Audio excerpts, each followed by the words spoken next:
drill that's oftentimes used in sprint training that helps create that leg turnover is called the ABCs.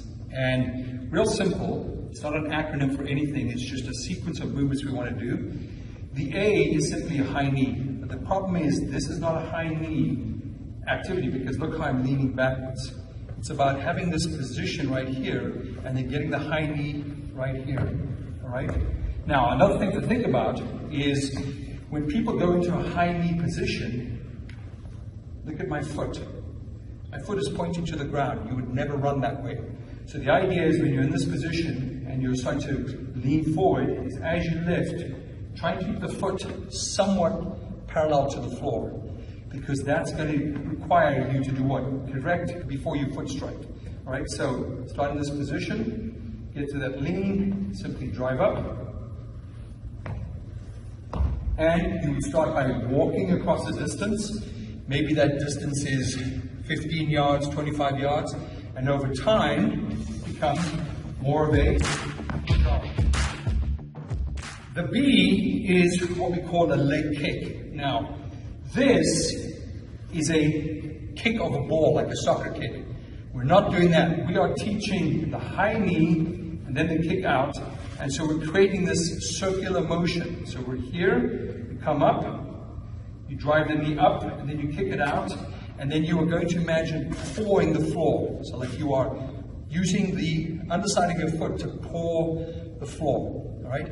So it's not a kick up. It is a lean, high knee kick, paw. High knee kick, paw. And what you're doing there is teaching the person to get the leg up, lengthen it out, so that way we get a little bit of stride length, and then to learn to paw so that we don't heel strike. All right? So the second movement is the high kick. Sometimes called a high march. It's also called sometimes a power skip, where we kind of go into this position, where we kind of do this. We kind of start moving across the floor in that way. Doesn't have to be perfect. Just try and get some improvement. Because if you start automating these processes, you start to change the way you run. Because again, we're trying to avoid this type of running, where we have a long stride in front of us, we heel strike, and then we come all the way behind us and we do what's called a mule kick, where we kick behind us. This is going to take too long to turn that leg over. We need to create more of a movement like this, where you can see the heel comes up almost under the butt. It's not going behind me, and the knee is coming up, and then I'm reaching out and I'm pawing. That's the running mechanics.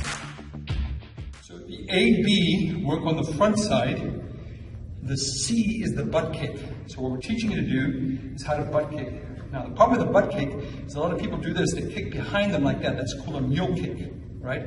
We don't want to do that, because again, that's going to create this type of leg turnover. So what we need to do is A, B, and then paw, and then bring the butt up, the heel up, to hit the butt there. You might be able to hear it as I do this. Can you hear that little snap? That's my heel coming up right against my butt. That's what sprinters do. If you've ever seen the pants of a sprinter on the track when they have spikes, you might notice a little bit of fraying of the fabric. It's because those spikes are coming up and they may actually catch the fabric. All right? So one way you can do this is go against a wall. If I'm standing against a wall and I do this motion, I can't go backwards. Because if I try and hit the wall, I'm going to go forward. So standing up vertically against the wall, just doing this motion, will start to teach you how to get into that butt kick. So there's your ABCs. These can be warm-ups before you start to do any run. Now, this is the type of running mechanics that sprinters use.